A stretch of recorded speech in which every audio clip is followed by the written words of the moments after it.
West గోదావరిలో ఒక దారుణ ఘటన వెలుగు చూసింది. గోదావరిలో దూకి దంపతులు బలవన్మరణానికి పాల్పడ్డ ఉదంతం ఇప్పుడు చర్చనీయాంశంగా మారింది. పశ్చిమ గోదావరి జిల్లాలోని చించినాడ బ్రిడ్జ్ వద్ద ఈ ఘటన జరిగింది. తణుకు మండలం వేల్పూరుకు చెందిన దంపతులుగా గుర్తించారు. ఒక 3 ఏళ్ల పాపతో కలిసి స్కూటీలో బ్రిడ్జ్ దగ్గరికి వచ్చారు దొడ్డ సాయి, శిరీష. పాపని స్కూటీ మీదే వదిలేసి ఆ ఇద్దరు జంట వెళ్ళి గోదావరిలో దూకేశారు. చీకట్లో చలికి వణుకుతూ అమ్మ నాన్న అంటూ ఏడుస్తూ ఆ చిన్నారి ఆ స్థానికులకి కనిపించడంతో ఒకసారిగా ఆ దృశ్యాన్ని చూసి ఆ స్థానికులు సైతం చలించిపోయారు. సమాచారం అందుకున్న వెంటనే పోలీసులు రంగంలోకి దిగారు. నదిలో ఇప్పుడు పోలీసులు గాలింపు చర్యలు చేస్తున్నట్లుగా తెలుస్తోంది. సో అదిగో మనం స్క్రీన్లో చూస్తున్నాం. ఒకసారి ఆ పాపను చూడొచ్చు. చిన్న పాప. ఆ చిన్న పాపని నైట్ టైం స్కూటీ మీద అక్కడికి తీసుకొచ్చి దొడ్డ సాయి, శిరీష అనే దంపతులు వాళ్ళ బేబీతో పాటు వచ్చారు. ఒక చిన్న పాపతో పాటు ఆ స్కూటీ మీద వదిలేశారు పాపని. ఇప్పుడే వస్తామని చెప్పి వెళ్ళి గోదావరిలో దూకేశారు. వాళ్ళిద్దరూ చనిపోయారు. ఆ పాప మాత్రం ఆ టైంలో ఆ చలికి ఆ చీకట్లో తల్లి తండ్రి కనిపించక ఏడుస్తూ ఉంటే స్థానికులు చూసి అదిగో అలా ఆ పాపను దగ్గరికి తీసుకొని ఏమైంది అని అడిగే ప్రయత్నం చేశారు. వాళ్ళకి అప్పటికే విషయం అర్థమైంది. ఆ స్కూటీలో కూడా చెక్ చేస్తున్నారు. ఆ లోపల మీరు చూడొచ్చు డిక్కీ తీసి చెక్ చేయడం. మరోవైపు ఏడుస్తున్న ఆ పాపని గుండెలకు హత్తుకొని ఓదార్చే ప్రయత్నం చేస్తున్నారు. ఇప్పుడు అధికారులు ఆ తల్లి తండ్రి కోసం వెతుకుతున్నారు. ఏం జరిగింది అసలు, వాళ్ళు ఎందుకు ఇలాంటి పని చేశారు అనే డీటెయిల్స్ తెలుసుకుందాం. ప్రకాష్ జాయిన్ అవుతున్నారు, మా ప్రతినిధి. ఐఎమ్ సారీ ప్రకాష్, అసలు ఏం జరిగింది? అలా పాపని, ఒక చిన్న పాపని వదిలేసి ఆ తల్లిదండ్రులు ఇంత అఘాయిత్యానికి ఎలా ఒడిగట్టారు? అసలు ఏం జరిగింది అక్కడ? నందు, ఈ గోదావరిలో దంపతులు దూకి ఆత్మహత్య చేసుకున్న ఘటన స్థానికంగా కలకలం అవుతుంది. ఇక్కడైతే వెస్ట్ గోదావరి జిల్లాలో సమీపంలోనే ఈ రాజోలు అలాగే వెస్ట్ గోదావరి కలిపేటువంటి చించినాడ బ్రిడ్జి పై నుంచి అయితే ఈ దంపతులకు దూకి బలవత్మరణానికి అయితే పాల్పడ్డారు. వీళ్ళు తణుకు మండలం వెంచూరు దంపతులుగా కూడా గుర్తించారు. 3 ఏళ్ల పాపతో కలిసి స్కూటీతో బ్రిడ్జి వద్దకు వచ్చినటువంటి దొడ్డ సాయి అలాగే శిరీష ఇద్దరు కూడా పాపను స్కూటీ మీద వదిలి వెంటనే ఆ ఇద్దరు కూడా గోదావరిలో దూకినటువంటి పరిస్థితి ఉంది. వెంటనే ప్రాణాలు ఈ జంటనైతే ప్రస్తుతం పోలీసులు అయితే గాలింపు చర్యలు అయితే చేపడుతున్నారు. అలాగే రాత్రి దూకిన వెంటనే కొంతమంది గమనించారు. పాప అక్కడ ఏడుస్తూ కొంచెం అక్కడ అనుమానాస్పదంగా ఉన్న నేపథ్యంలో స్థానికులు గమనించి అక్కడ స్కూటీతో పాటు కొన్ని వస్తువులను అలాగే చెప్పులు కూడా గమనించిన నేపథ్యంలో అక్కడ చిన్నారి ఏడుస్తూ కూడా గుక్కబెట్టి కూడా కనిపించింది. చీకట్లో చలి, పక్కన చలి, అలాగే అక్కడ అంధకారంగా ఉన్న నేపథ్యంలో అమ్మ నాన్న అంటూ కూడా ఏడుస్తూ అక్కడ ఉన్న నేపథ్యంలోనే స్థానికులు ఈ దృశ్యాన్ని ఒక్కసారిగా చూసి అందరూ కూడా ఆ మనసు చలించిపోయింది. అలాగే తను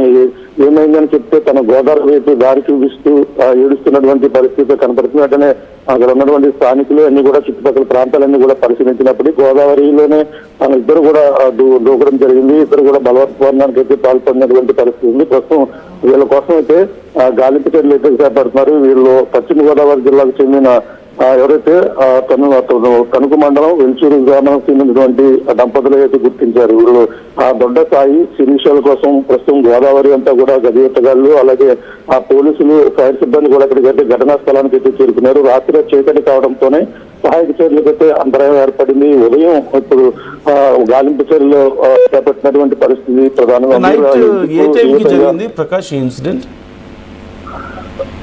రాత్రి సరిగ్గా 10:30 ప్రాంతానికి జరిగినట్టుగా తెలుసుకొస్తుంది. రాత్రికాల సమయంలో అక్కడ ఎవరు లేకపోవడం, అలాగే స్థానికులు అక్కడ పాప ఏడుస్తుంటే మాత్రమే అక్కడంతా కూడా గుర్తించారు.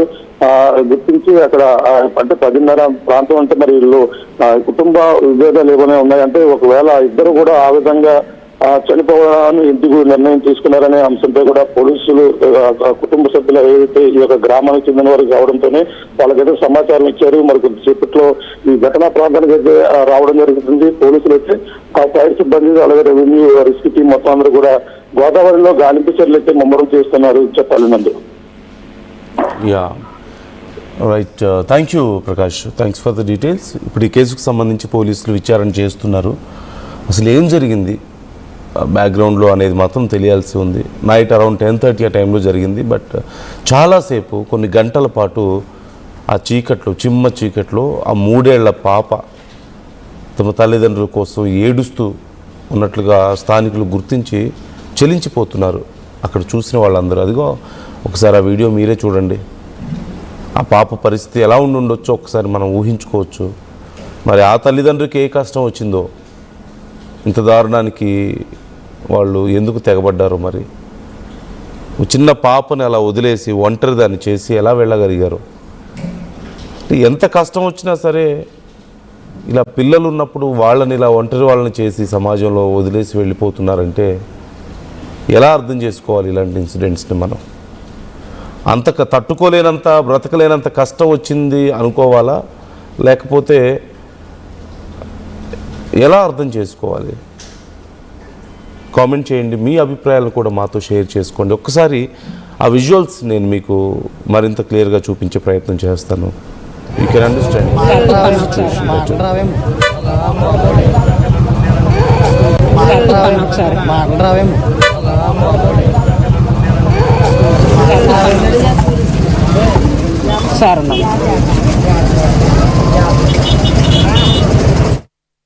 టోర్నమెంట్ కి ముందు పెయింట్ ఎలా చేస్తాం?